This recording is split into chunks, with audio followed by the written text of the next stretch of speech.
Some of you may have heard of a sport called rugby before. It is best described as a hooligan sport for gentlemen. The incredible sportsmanship displayed at every level of play is undeniable, however.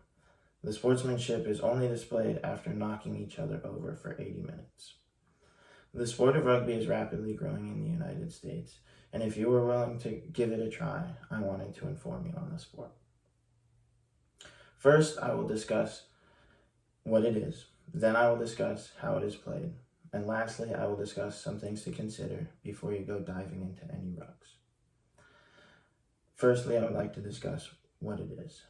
Rugby is a full contact sport that originated in the United Kingdom and has positions for all shapes and sizes. I can't discuss much of what it is without talking about how it is played. So let's get into that. Rugby is played between two teams of 15, whose aim is to place an egg-shaped ball in their opponent's try zone.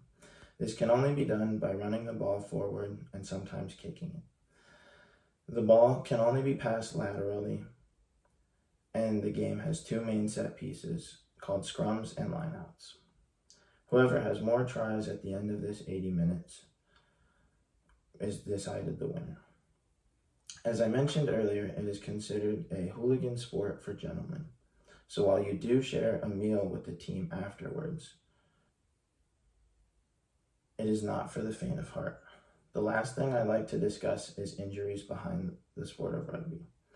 According to Complete Concussion Management in 2018, the sport of rugby produced 3 concussions per every 1,000 games, where the sport of football only produced 2.5.